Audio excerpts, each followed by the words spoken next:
Hi everyone, my name is Adam Carmi and I'm the co-founder and CTO of Applitools. We're a company that provides a cloud service for automated visual testing. And today I'll share with you how the Applitools team tests the Applitools cloud service.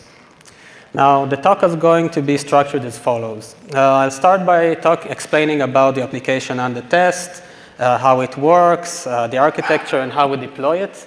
Then I'll talk about the team and the skills, and then for each major component of the system, we'll discuss what needs to be tested, what are the main challenges, and how we overcame them. And we'll conclude the talk by mentioning areas for improvement and answering your questions. And just if you're wondering, we will be showing out-of-code examples during the talk.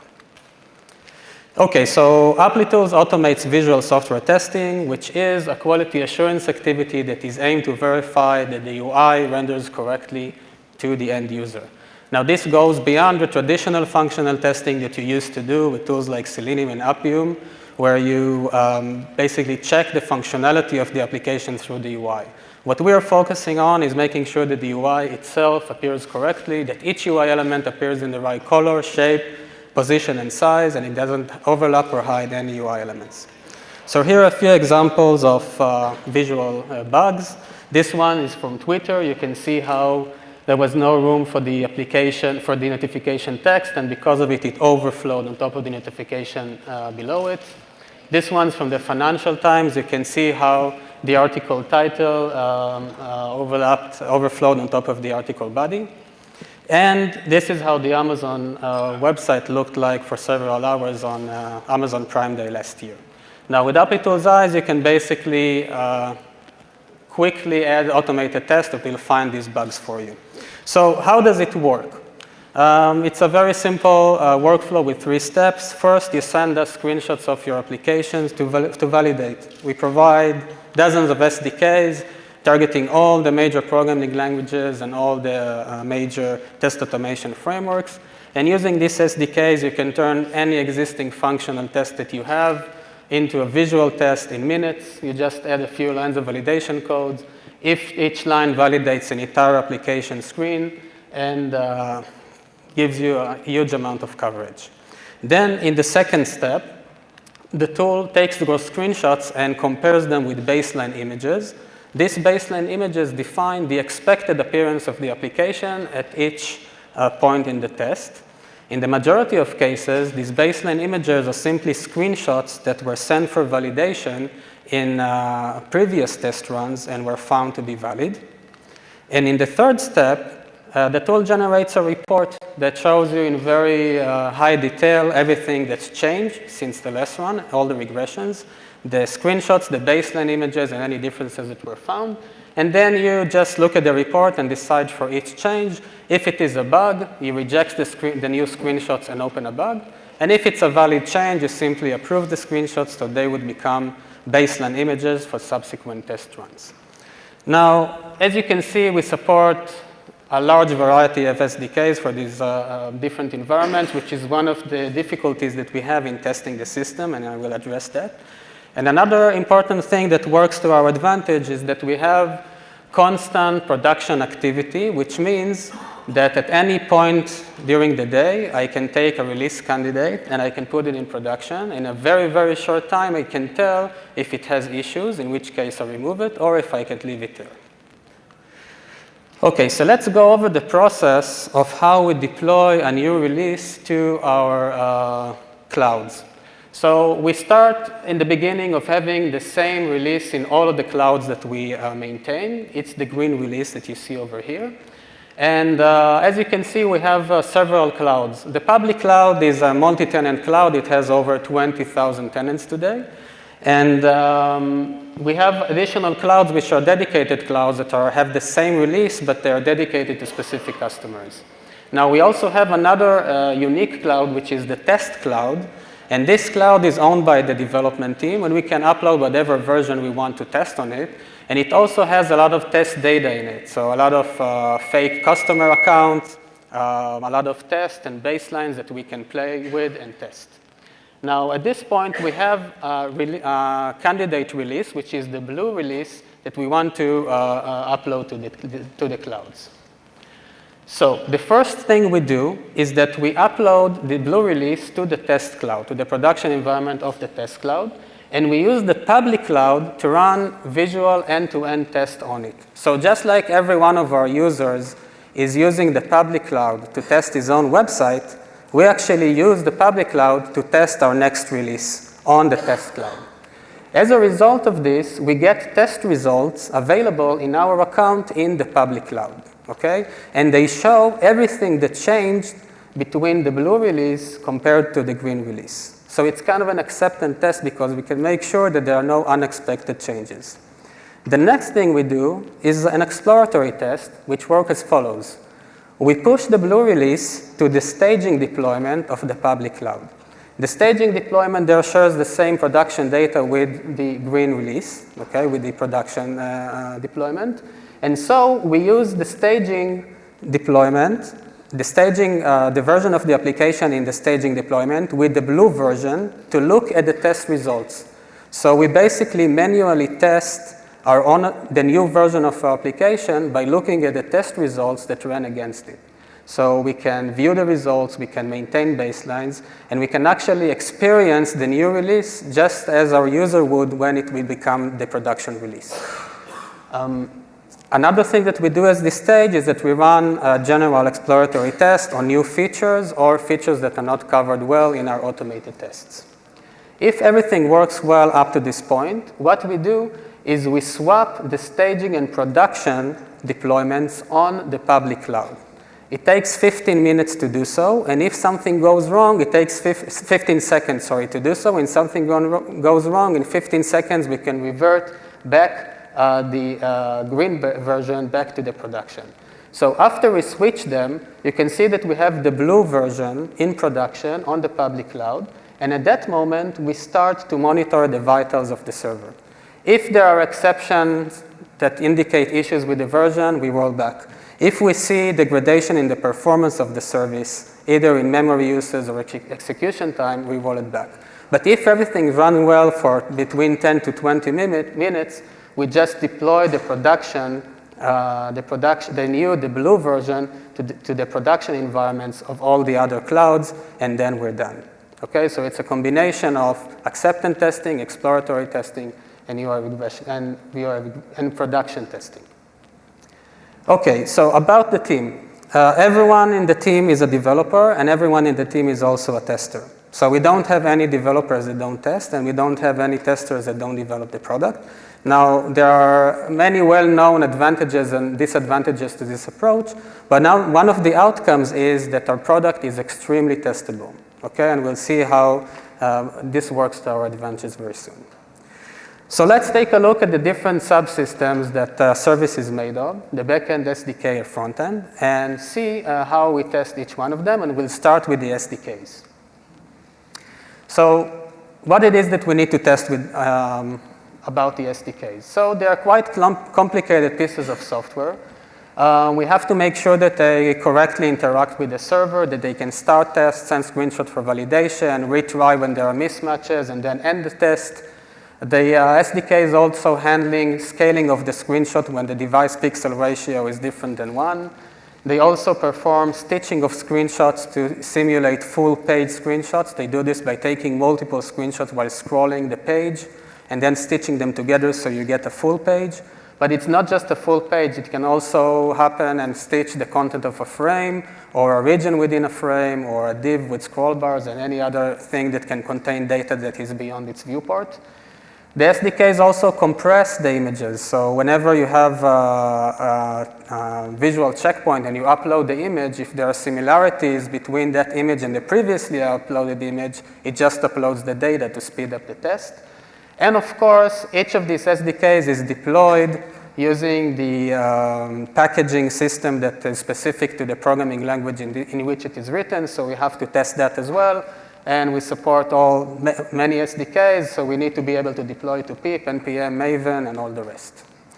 Now, what are the challenges in testing these huge amounts of SDKs? So basically, we have a lot of SDKs. They all do exactly the same thing, but they have completely independent implementations. Each implementation targets a different programming language and a different UI automation framework.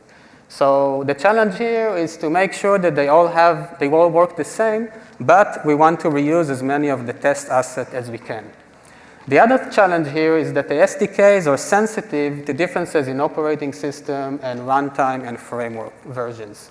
So for example, if I have a package of an SDK that can be deployed both on Mac and Windows, then the package should be packed in a way that it will carry all the dependencies and deploy them correctly depending on the operating system. We also need to make sure that if the SDK is running, let's say the Ruby SDK should run on different version of the Ruby runtime, it would have different APIs to deal with, so it have to accommodate and work in all these different environments.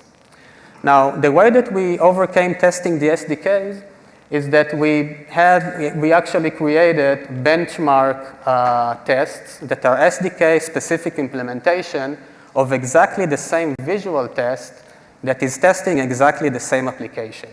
Now, all these tests run against the same baseline, and if they match it, it means that the SDK itself is fully functional.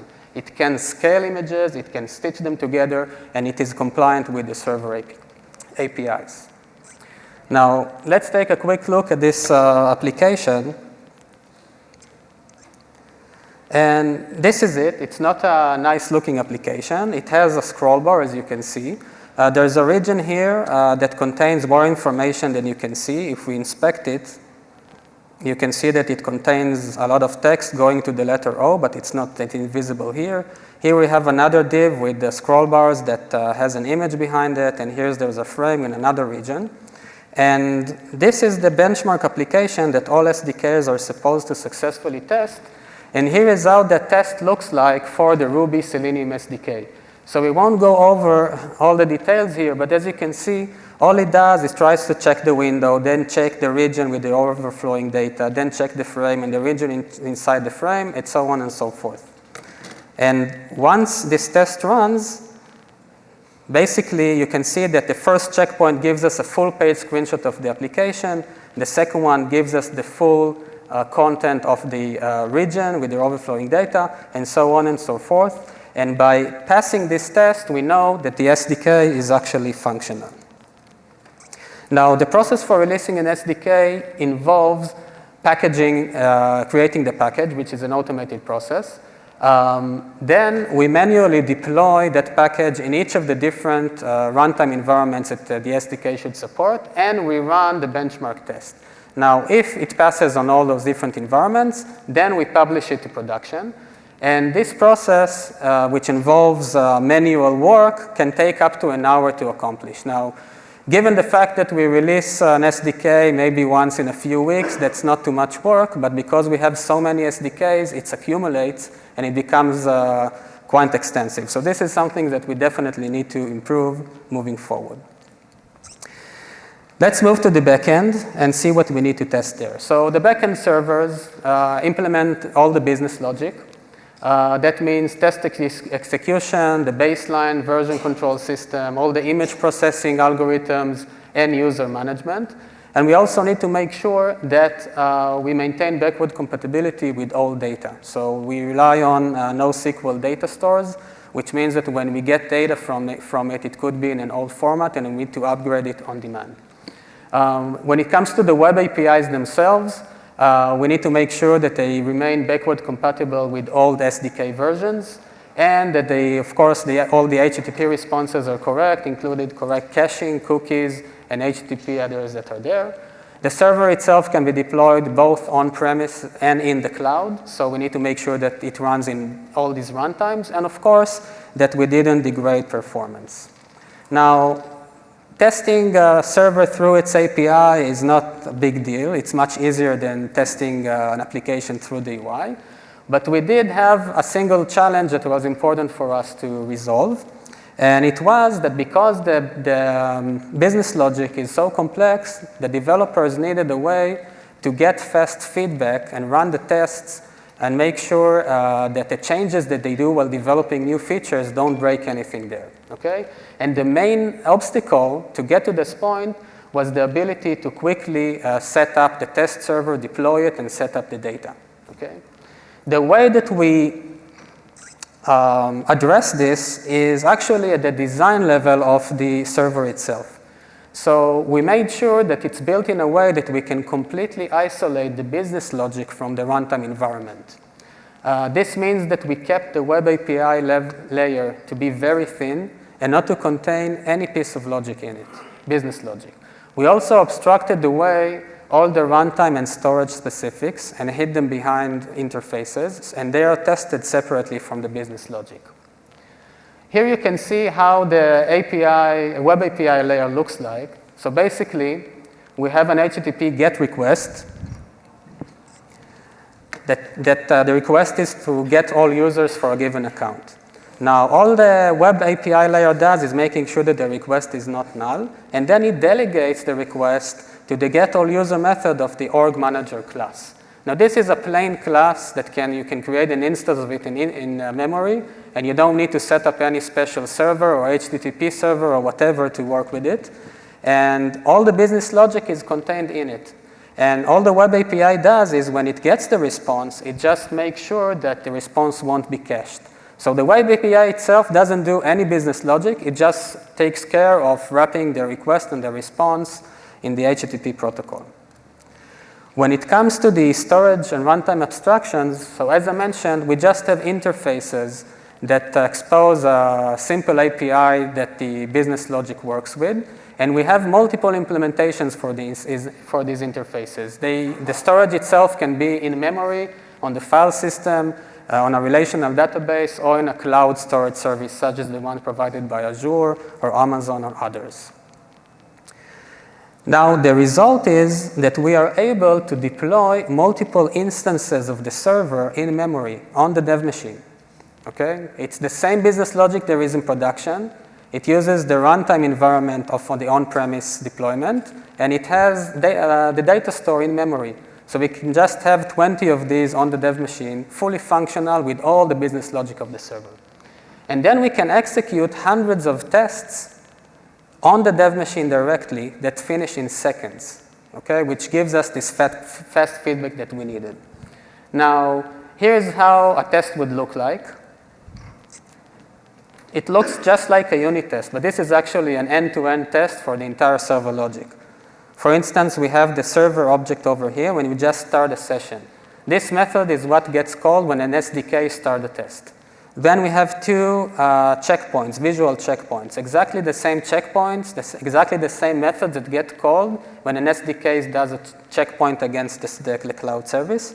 And at the end, we can end the session or end the test and make sure that we actually got two mismatches, as you can see in the last line. So the result is that we don't need to take care of any expensive server deployment and test setup. We just create an instance into memory, fill it up with information, and test it directly by calling the object methods. The fact that we can call the object method directly instead of sending HTTP request is a huge gain because, first of all, it's much faster. I don't need to set up anything. It just runs in memory. It is very maintainable. You have all the type checking by the compiler. You have all the refactoring abilities directly from your IDE when you change the backend code or the test itself. And it's also debuggable. I can debug step by step the entire stack of the server if I have a bug, and I can do it directly from my IDE on my local development machine. So for the rest of the testing needs of the server, we just test in production. It is very effective to detect performance degradations and also to check backward compatibility.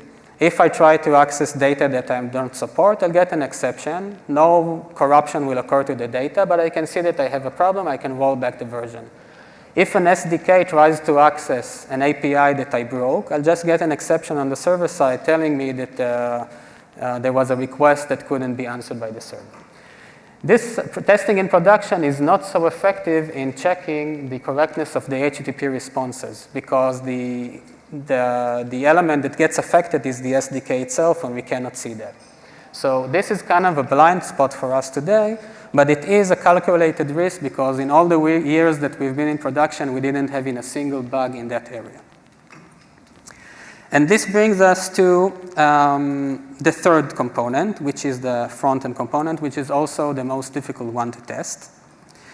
And here we have a very sophisticated single-page application that we need to test. It uses all the APIs of the server extensively, and it has a lot of complex logic in handling large images and providing a fluent user experience. So as you can see over here, you can use the application to zoom in on differences.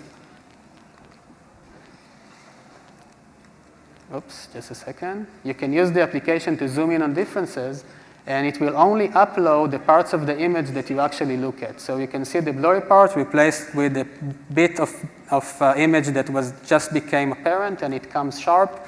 This is how the application avoids downloading huge images all the time and making you wait long for the report. Now, all this logic eventually comes down to the way that the application looks like, and that's what we need to validate. And to validate the correct of the visual representation, we use the product itself, just like I explained in the beginning. We use Eyes to test itself, and we need to do this test across 2 different browsers that we support, Firefox and Chrome, on 2 different operating systems, Windows and Mac. And we also test again the latest and the oldest versions of the browser. We need to test against the latest version because whenever there is a new one, every couple of weeks, it can introduce incompatibilities with our current implementation, even if we didn't change it. And we need to test against the oldest version because when we add a new feature, we need to make sure that it looks good on the oldest supported browser, and we didn't just rely on capabilities only available in the new browser.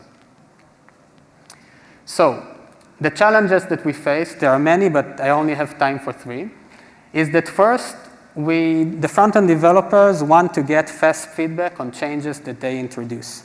So the front-end developer has a Mac machine, and he just added something. You can see that it looks good. He wants to know how it looks like on other operating systems, on other browsers, on other browser versions as well.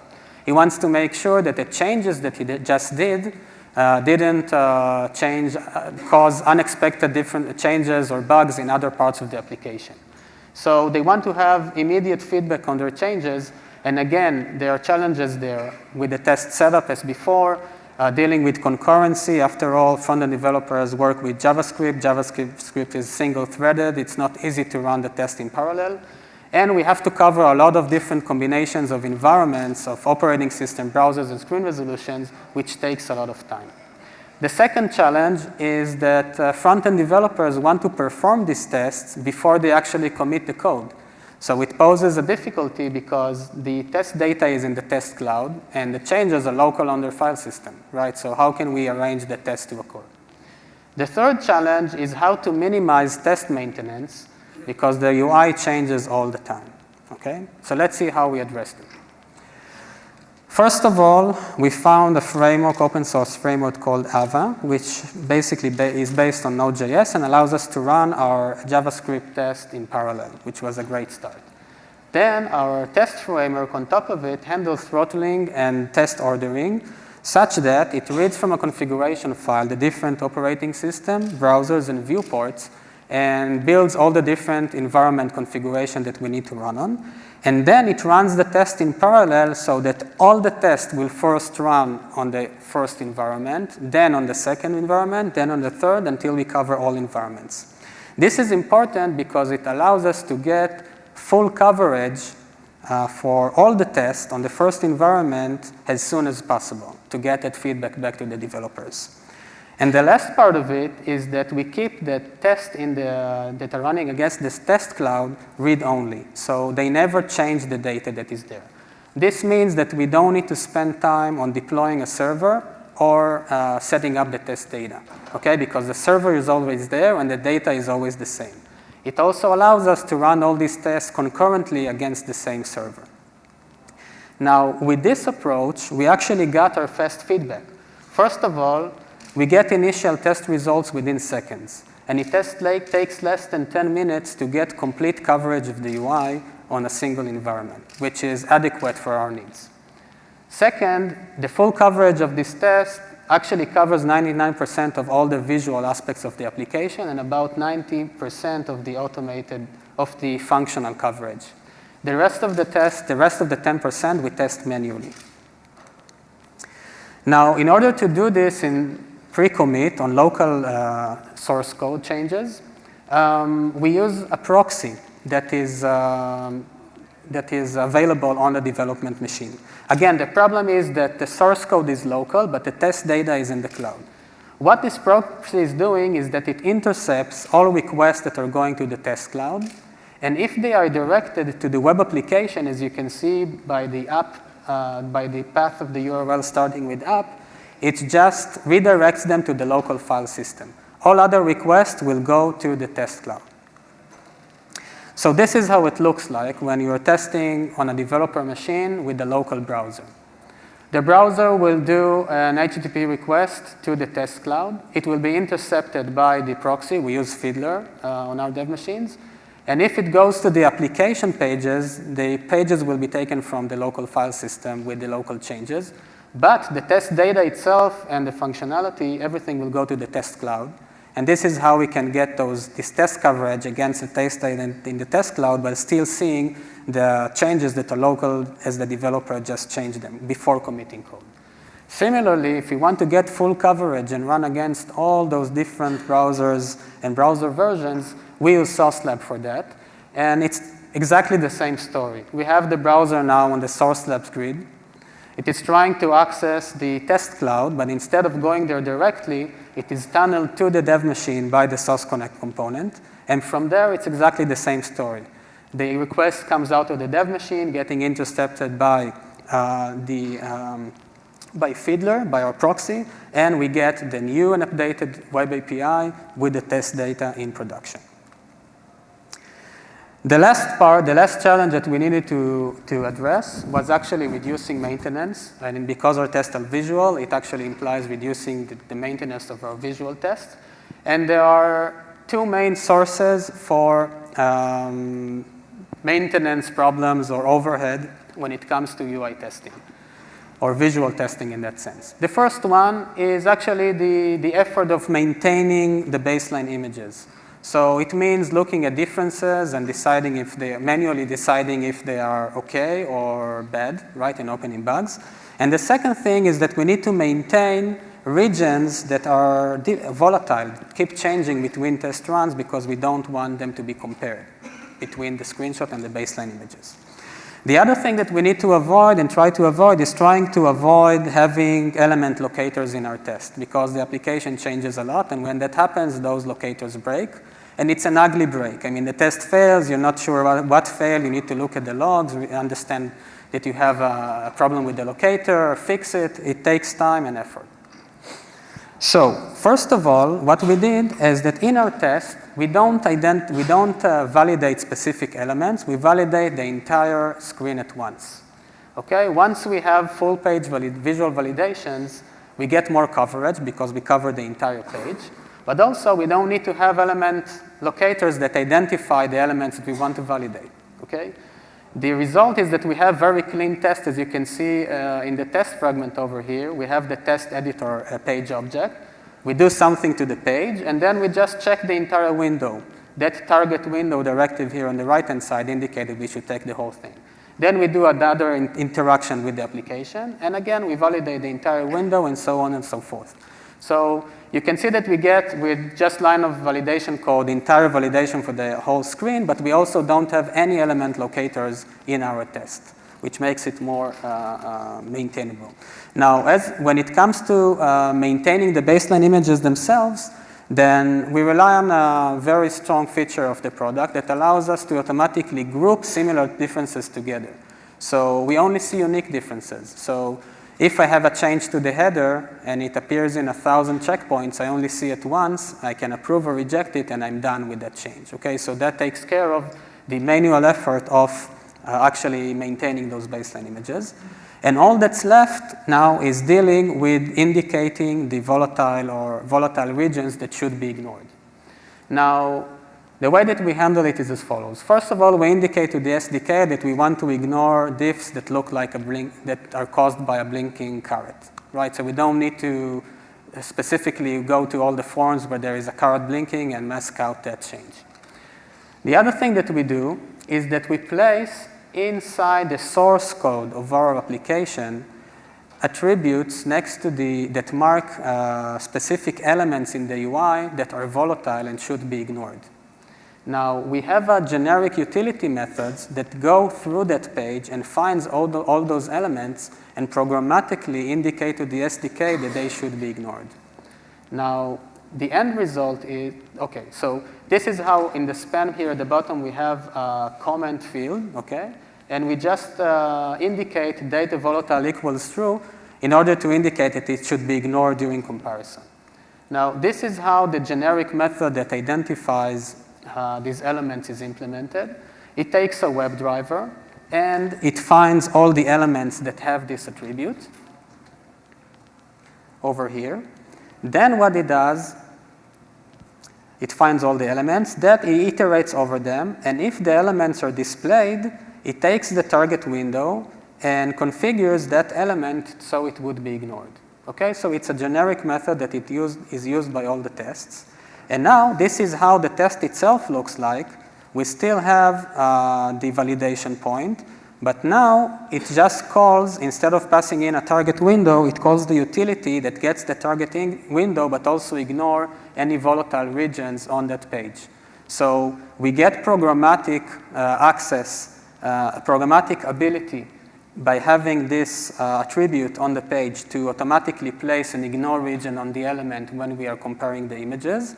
But we don't need to have specific element locators in our test, and because of that, we actually avoid the maintenance of keeping them up to date. Conclusions. So areas for improvement. We are not perfect, of course, but these are the things that we do need to improve. So first of all, we want to add automated coverage for tests that actually change data in the UI.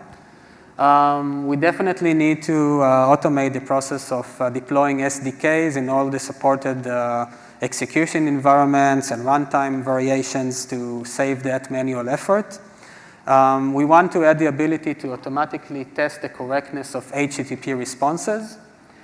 And we also want to detect backend performance degradations before production. We can easily do that by taking our existing backend tests and just run them 100 times, which will give us enough information to get statistics, to see that there are no degradations in the vitals compared to previous test runs. Now, the main takeaways that I hope you'll take away from at least our experience is that, first of all, you should design your product for testability. If you can do that, you can find a lot of creative ways to test much more effectively, okay, like we did at Applitools. The second thing is to manage risk. There are things that you cannot automate, and there are things that you can't even test before production. And that's fine. You don't need to smash your hand against the wall in these cases. As long as errors are the errors that you take risk with are not ones that you cannot recover from, then it's fine to put something in production and try it out and leave it there if everything works. So another thing that we are very strict with, that if we do our exploratory testing and we find a bug that we can automate the check for it, or if we get feedback from customer that finds such a bug, we always do automated coverage for it, write an automated test for it with very high priority. It's very important to keep, to let us trust the automated test and keep the coverage high. We always try to avoid having element locators in the test code as much as possible, just like I've shown. And the last thing, which is very important, is that testability always wins the argument when you compare it with implementation aesthetics. So for instance, with our web application, there was some opposition to having those test attributes in the production code because it's ugly. So ugly is a feeling, it's a subjective thing, but testability saves hours and hours of work, and that wins the argument, and that's what should win the argument always. So with this, I conclude the session, and I will be happy to get your questions. Thank you.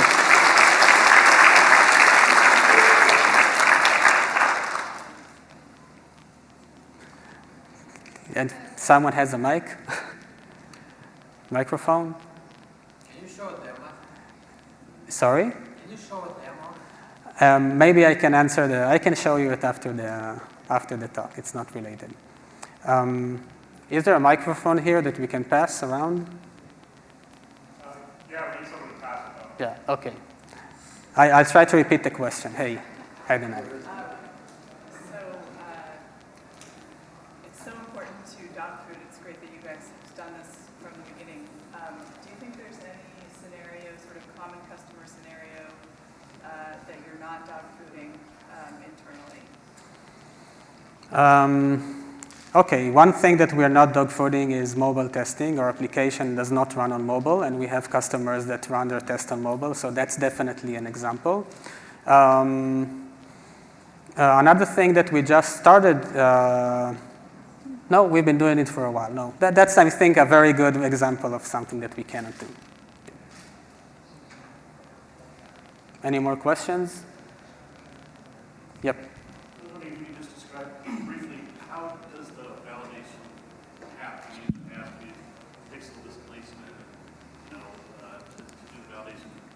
Yeah.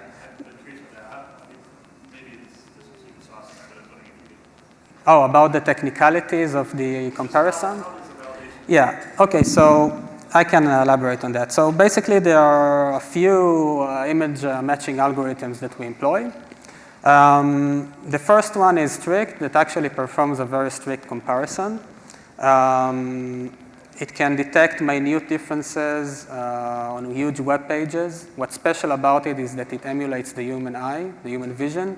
It doesn't require any tweaking or calibration whatsoever, no thresholding, nothing. As long as the difference is visible, it will tell you that it is. And if the difference is invisible, such as when the browser places it at what pixel offset, or when you render it on different graphics card, and there are anti-aliasing differences, or image scaling differences, or all the other causes for false positives, it can perfectly ignore them. The next algorithm can actually detect the structure of the page and actually compare the structure of the screenshot with the baseline image. And this is very useful if you want to handle extremely dynamic applications that have data that changes, or if you want to do cross-browser or cross-device testing using a baseline from, let's say, one mobile device to test another. Okay. Yep. Is it possible to take baseline images programmatically during the test?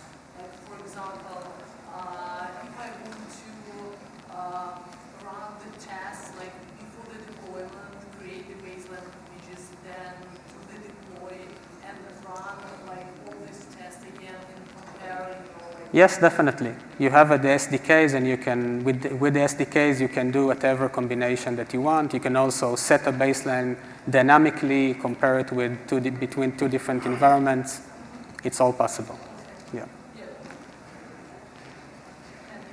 Yes?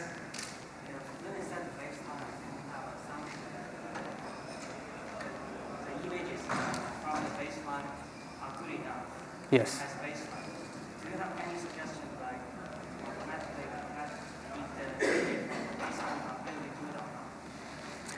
The question was, is it possible to tell automatically if the baseline is good or not? And the answer is not today. Okay? Today, there is no replacement for a human being to look at the application and decide if it's good. There is no replacement for a human being today to look at a difference and decide if this difference is a bug or if it's a valid change. And if it's a valid change, is it good enough? There could be a change from blue to green, and you think that it's not good enough because it's supposed to be a darker green. Okay, so there's nothing that would replace that. What the tool does for you is, instead of going through the entire application manually in all the execution environments and just looking at it and deciding if everything looks right, it will just show you the exact areas where there is a change. You don't have to look at any other place. And it will also show you only unique changes, so not all of their occurrences everywhere. And this simplifies about 99% of your job in that matter. Yeah. Yes? Can you compare PDF files? Yeah, definitely. That's another thing that we don't test because we don't have PDF files. So. Yeah. We don't dog food, we do test it. Yeah. Yes. Okay, thank you very much. Enjoy the conference.